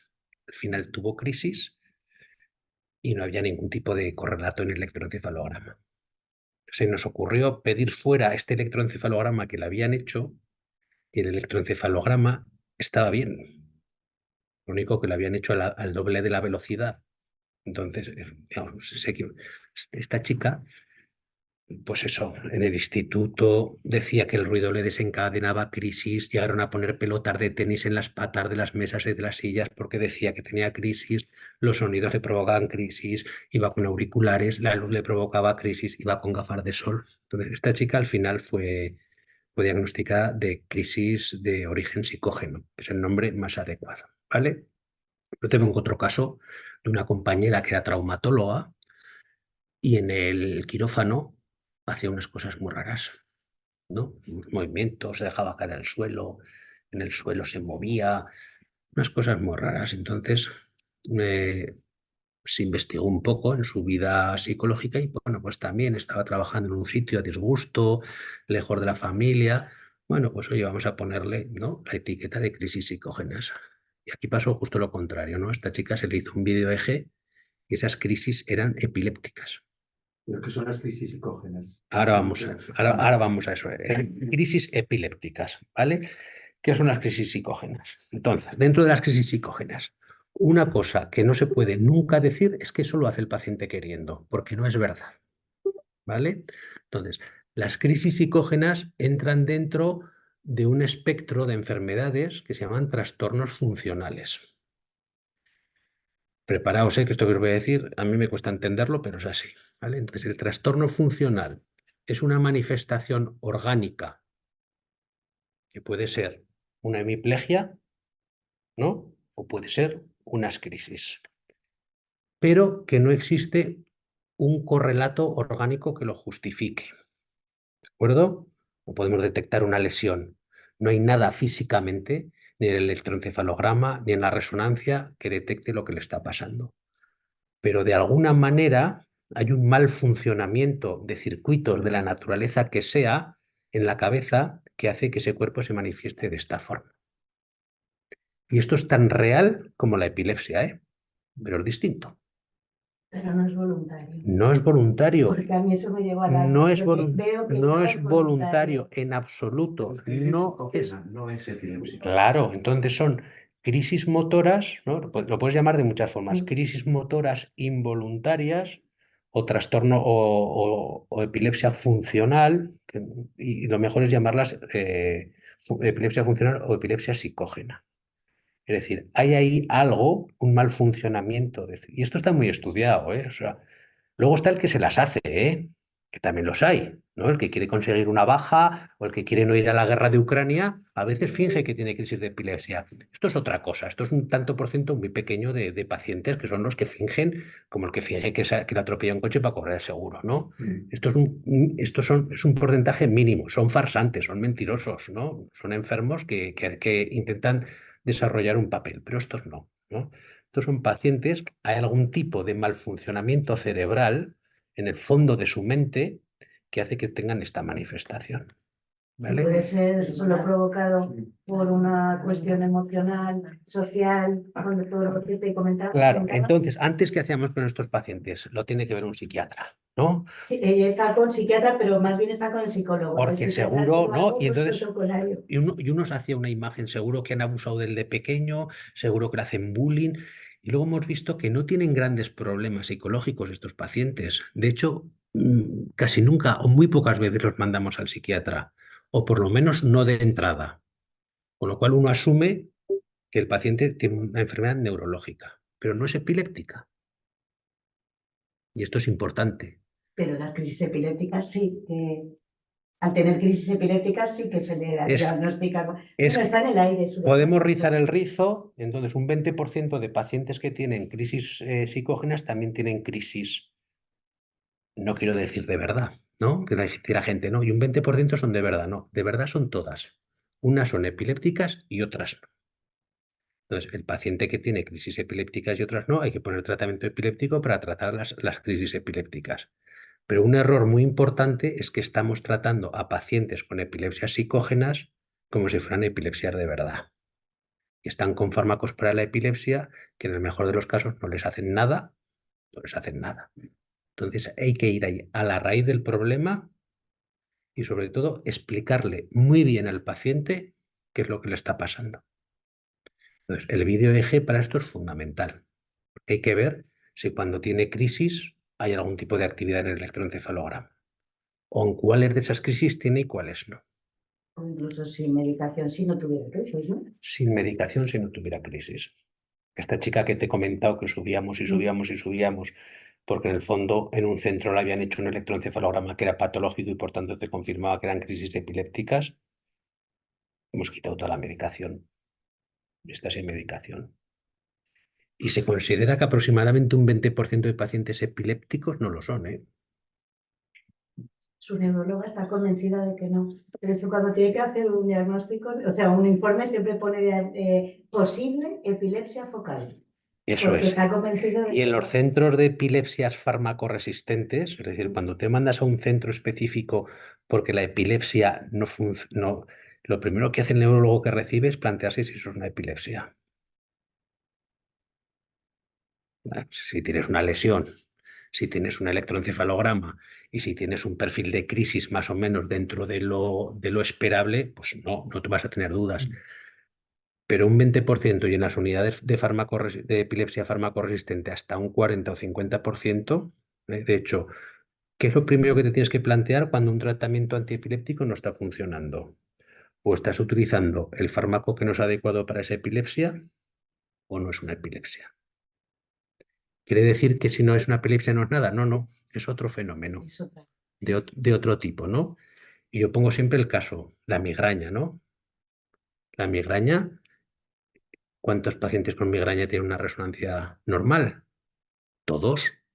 Si les haces un electroencefalograma a un paciente con migraña, todos son normales. Es decir, es una enfermedad, hay una sintomatología que luego no te respalda ninguna prueba.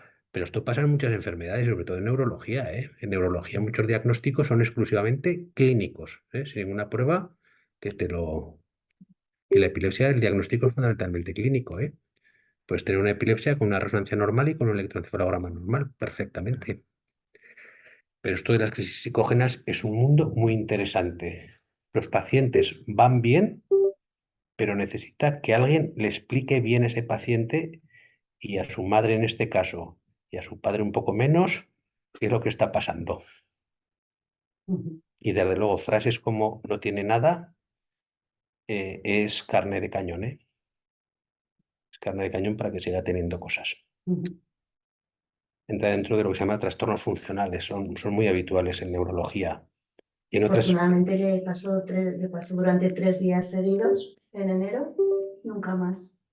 Pero es verdad que ella sigue con su psicóloga, lleva 2 años, que es quien más, la psicóloga le ayudará, luego muchísimo, sí, luego necesita, vamos al psiquiatra, pero necesita un neurólogo que la entienda, sí, creo que también. ¿eh? Bueno, le lleva Belén Sánchez, no sé Pues sí, si... la entiende Vale. perfectamente, la entiende Como que perfectamente, la conoces. la conozco, Sí. y un video eje, que en este caso es nuestra arma fundamental para distinguir exactamente si es epiléptico o es de otro tipo y cuáles de esas son epilépticas y cuáles son de otro tipo. Y eso te ayuda a poner el tratamiento, ¿no? Bueno, yo ya he cambiado ya 3 veces, va por la tercera.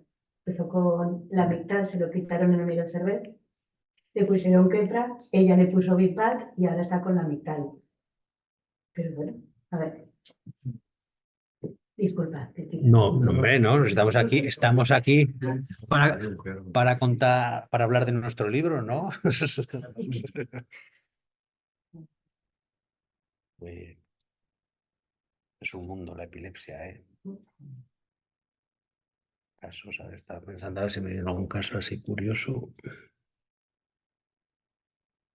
Bueno, siempre preguntarme si no cosas. Seguimos hablando.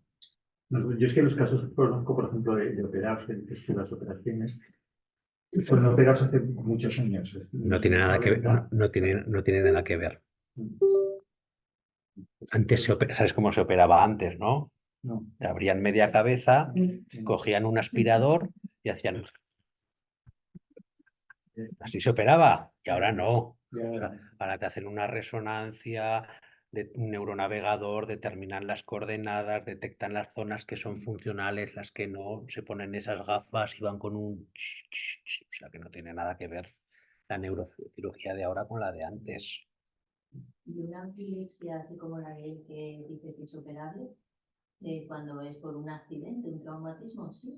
Sí, ¿Es operable? sí, sí queda alguna zona cicatricial, gliótica en el cerebro y se demuestra que eso es tiene que ser un punto muy específico, que sea un punto donde nacen las crisis. Entonces, quitando esa zona, Y casi siempre después de un traumatismo hay epilepsia, ¿no?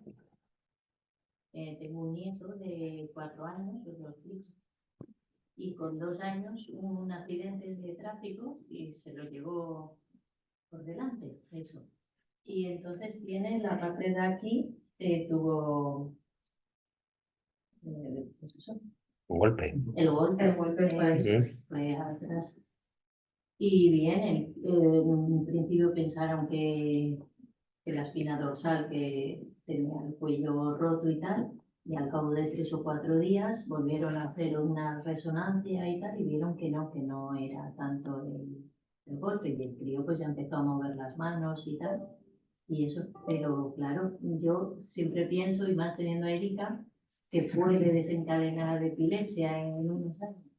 No tiene por No qué. tiene por qué. No tiene por qué. Incluso si ha tenido crisis después del traumatismo, ¿en cuánto tiempo? A los 5 o 6 días después del traumatismo. Esas no cuentan. Eso es un ejemplo de lo que decíamos antes, ¿no? Que un grano no hace granero. Es decir, en este caso ha tenido una crisis epiléptica, pero no es epiléptico. Sí. Y tuvo una, y se asustaron y tal, pero pasó, le pusieron Keppra, le dieron unos días Keppra. Se trata en un momento puntual, 15, 20 días, después se retira y no tiene por qué haber más crisis.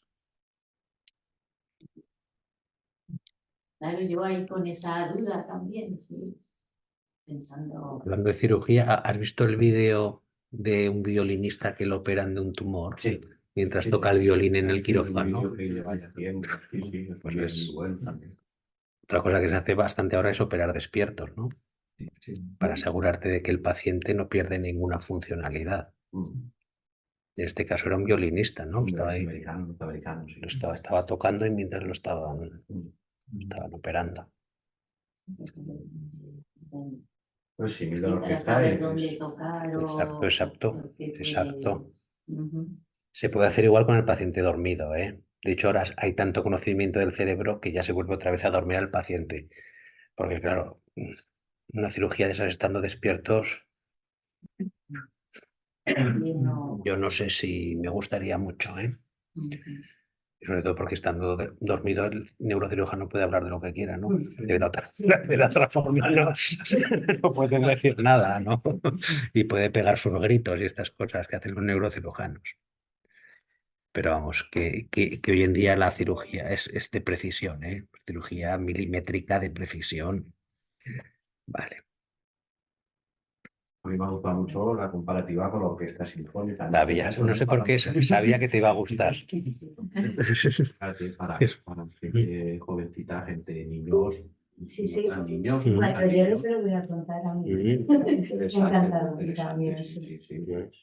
Una forma muy fácil de Sí, entenderla, sí, muy muy clara, suave. De asimilar, de Mm. y de graduar. explicarlo a los demás, amigos o esto. Exacto, Sí, exacto.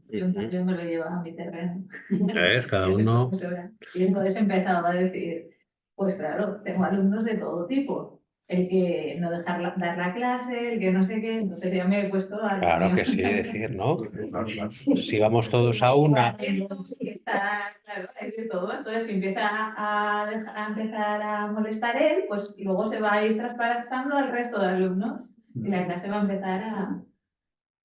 A mí esto siempre me recuerda, ¿no? Cuando antes de empezar un concierto, cuando afinan y cada uno toca y cada uno va, ¿no?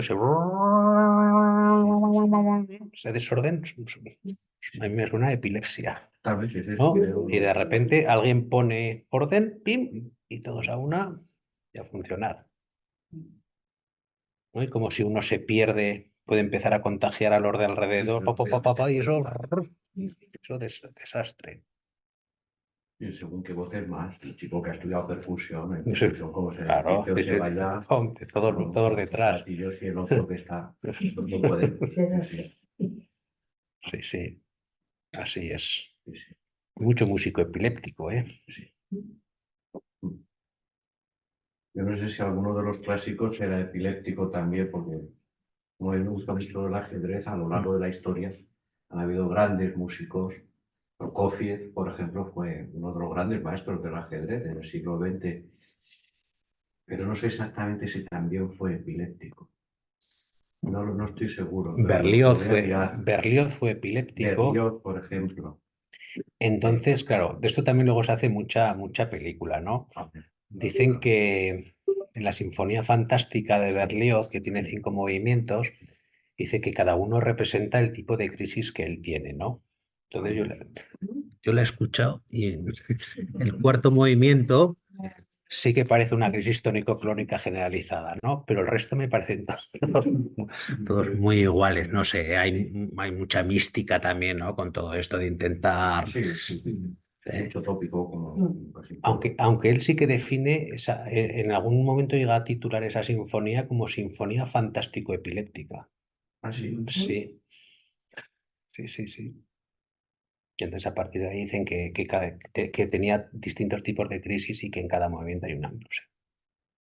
Eso ya para grandes entendidos, ¿eh? Yo sí que identifico ahí unos golpes de timbal al principio del cuatro movimiento y metales ahí que parecen una crisis, pero todo lo demás ya es muy sutil. Muy sutil, muy sutil. Muy sutil. Sí.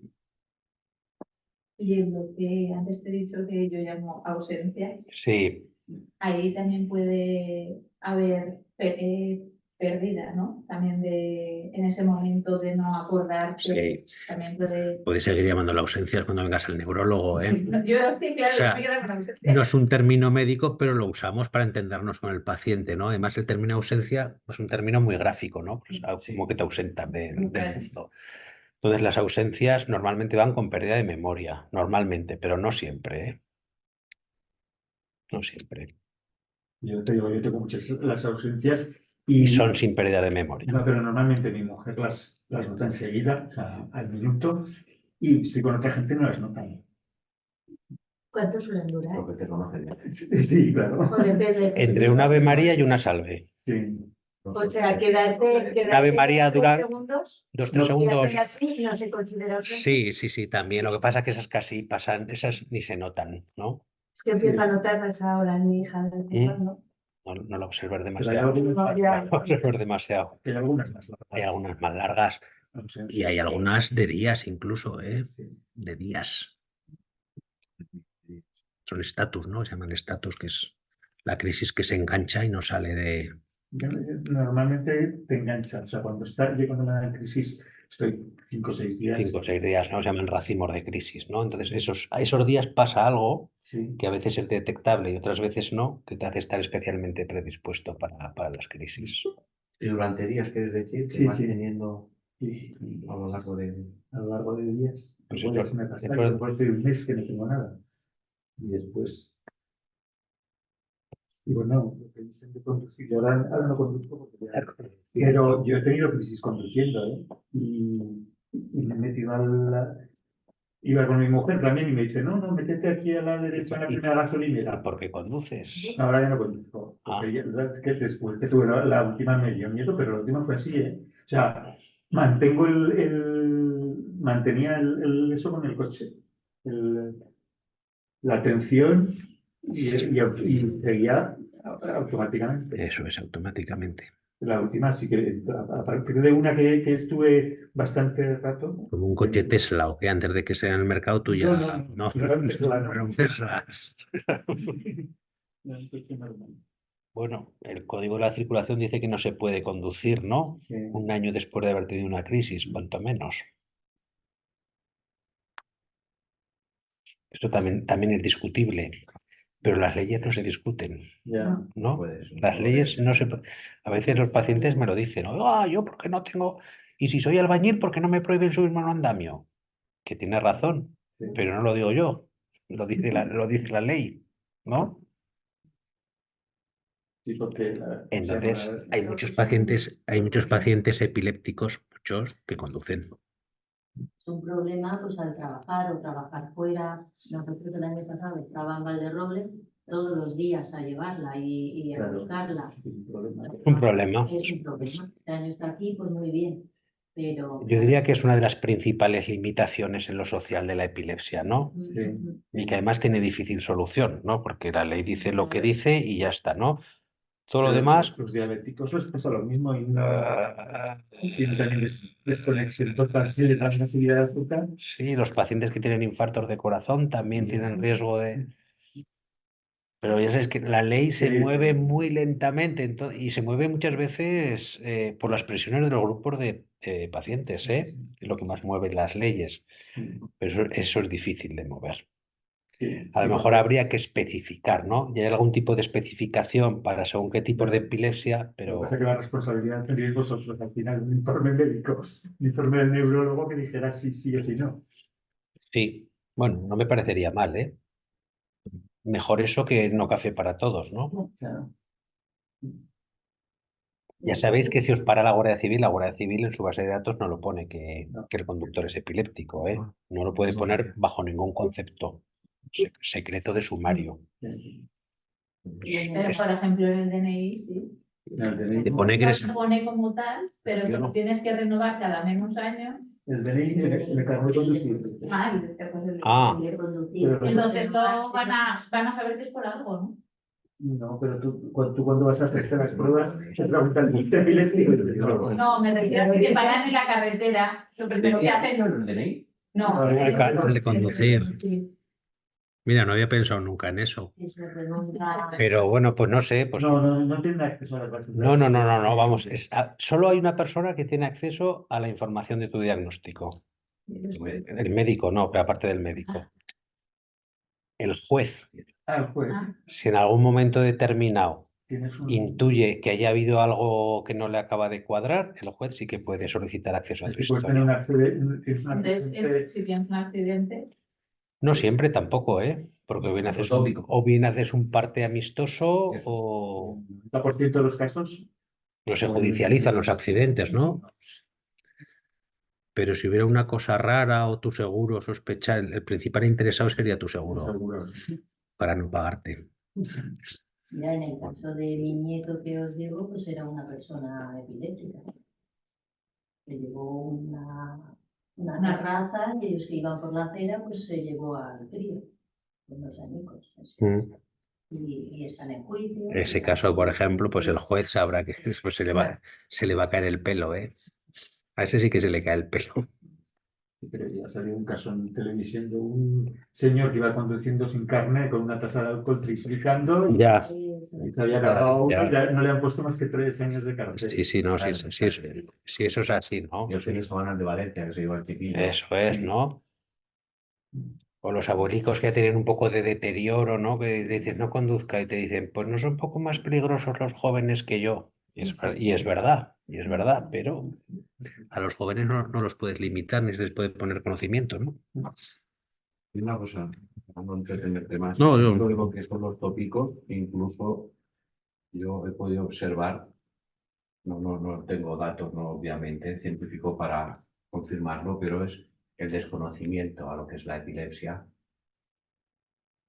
Sí, ¿sabes? hay un gran desconocimiento de la epilepsia. Desconocimiento, pero en grado Sí, muy sí, alto, ¿eh? sí. Sí, sí. Durante, Sí, lo que queremos. durante mucho tiempo ha tenido una explicación pues demoníaca, ¿no? Eran eran posesiones de, pero hasta hace muy poco, ¿no? Eran posesiones demoníacas en el siglo XVIII. Y empieza alguno a decir que igual no todas eran por el demonio, igual no todas, ¿eh? Pero algunas aún, ¿no? Y en el siglo XIX es cuando se empieza a calificar como enfermos psiquiátricos, ¿eh? El epiléptico es un enfermo psiquiátrico.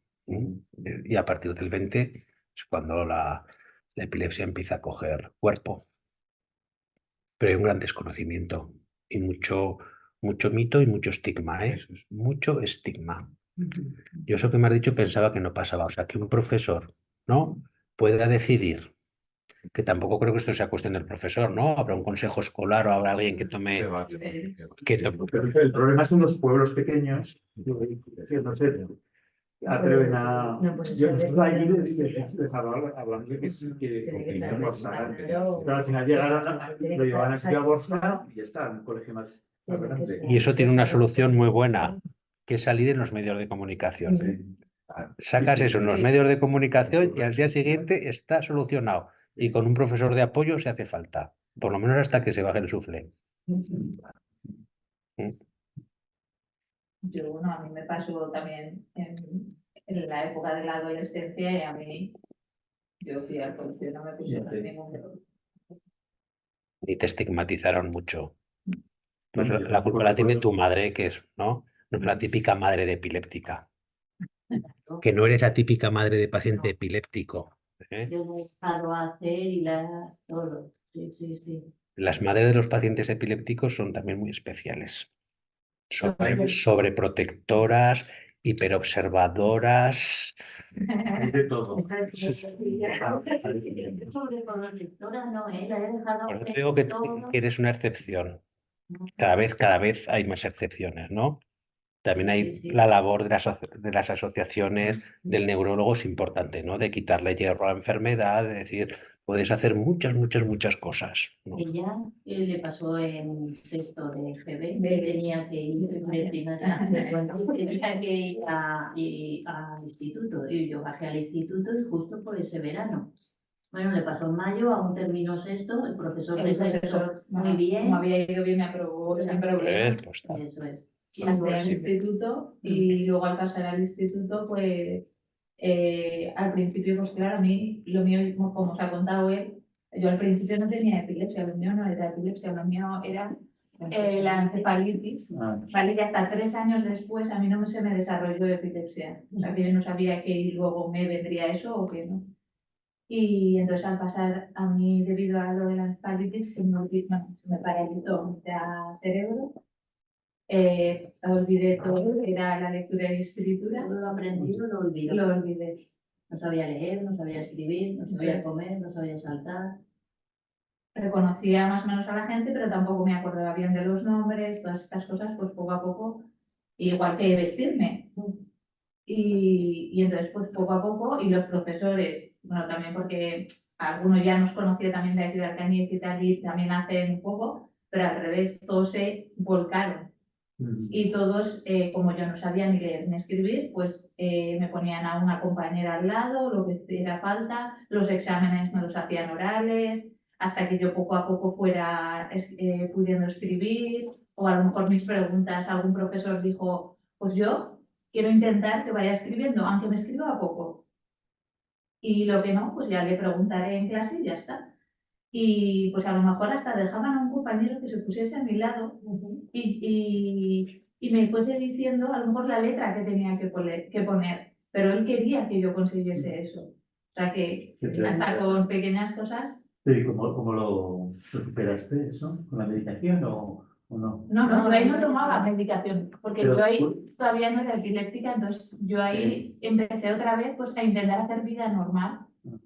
Y nada, pues poco a poco, bueno, principalmente mi madre todos los días al lado, leyéndome el temario para que cuando me lo preguntaban en el examen, yo era directamente un libro abierto. Porque decía, sí, entonces me estás preguntando lo que está en la página tal, en el punto 2, y se quedaban flipando, claro, yo me lo había memorizado, porque aunque me ponías un libro, o ir por la calle o en un bar y no saber en qué baño meterme. A no ser que pusiese la foto, si no, yo no sabía. Sí, sí, eso me ha pasado, claro. Y nada, y ya luego 3 años después, de hecho, claro, pues yo normal, ya en primero y segundo sí que en matemáticas y lengua me sacaron como a refuerzo, también para tratar las 2 áreas básicas. Y luego ya, a partir de tercero, yo ya fui con mi clase normal, haciendo los exámenes normales y todo. Y ya ahí es cuando a los 3 años me fui de campamentos, como todos los años. Bueno, primero me ocurrió aquí en Alcañiz, ¿no? Me tenía que ir de campamentos y me ocurrió Con una profesora, con una profesora que iba de repaso, de apoyo, y al salir de su clase yo ya me cerré la puerta y salí y me iba a montar al ascensor. Y al darle al ascensor, de repente fue la primera crisis y vi que no podía y caía, me eché al suelo. Bueno, yo aún así, ni ese día ni ninguno, yo no llegaba a perder el conocimiento, no lo pierdo cuando me da la crisis. ¿Vale? Lo único que yo pues no puedo hablar ni nada y muchas veces, lo que decíamos antes, me ponen más nerviosos los que están al lado, que yo intento relajar, tranquila, y ya se va a pasar, ya está, y ahora porque ellos ya han estado conmigo, ya se quedan tranquilos y ya está. Pero a lo mejor si me ha pasado con una amiga o lo que sea, yo la veo, llamo a algo, ¿qué hago? No sé qué, y yo la veo por ahí diciendo que no hace falta, ¿sabes? Y se los explica muchas veces, que no hace falta llamar a nadie, se me va a pasar, déjame, y a lo mejor son 30 segundos, es que no me suelen durar mucho, pero claro, se hace eterno para mí y ya para ellas yo creo que lo obvio. Y además hay gente que seguirá llamando. Sí, sí, que se en plan... 61 y se organizan allí unos... Y nada, y esa primera vez, encima era verano, y consideraron de que me había dado un golpe de calor.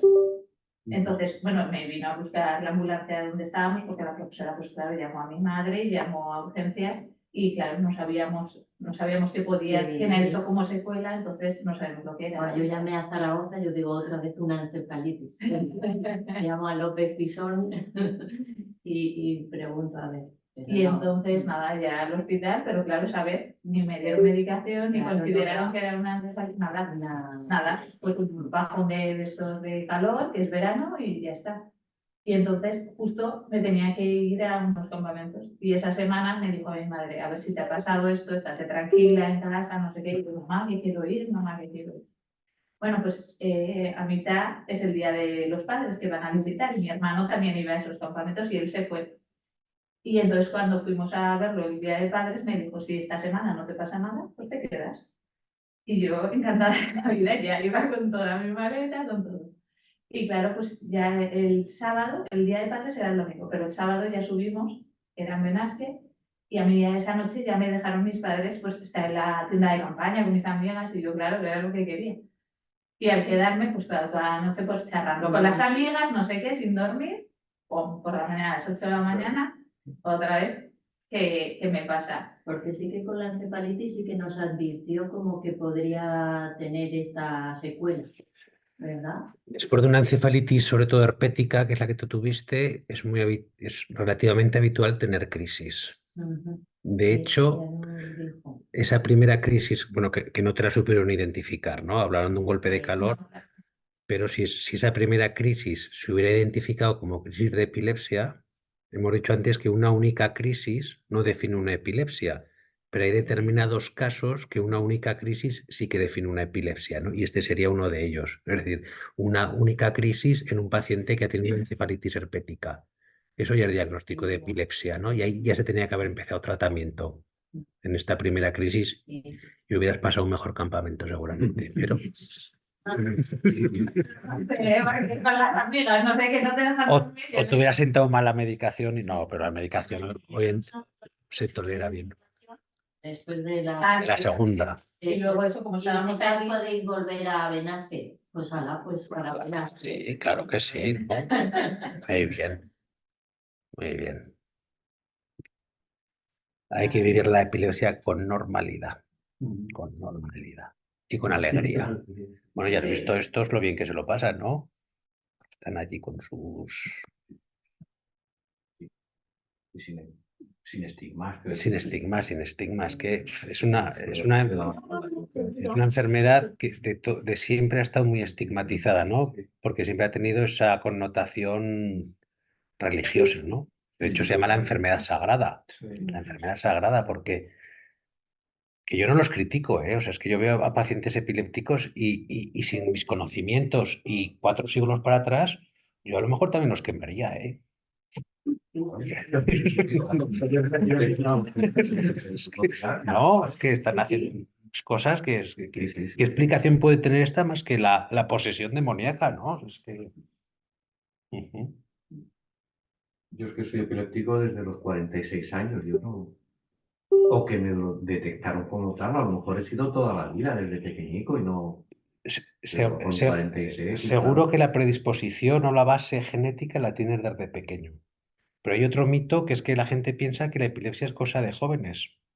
Otra. La epilepsia es mucho más frecuente en mayores de 65 que en jóvenes, ¿eh? Es mucho más frecuente, ¿no? Epiléptico a esta edad, pues oiga, pues sí, es más frecuente ahora que cuando se es joven. Mucho más, ¿eh? Mucho más. Todo. Tiene que ver con el deterioro vascular, ¿no? La degeneración cerebral. La demencia, por ejemplo, los pacientes dementes tienen muchos crisis de epilepsia.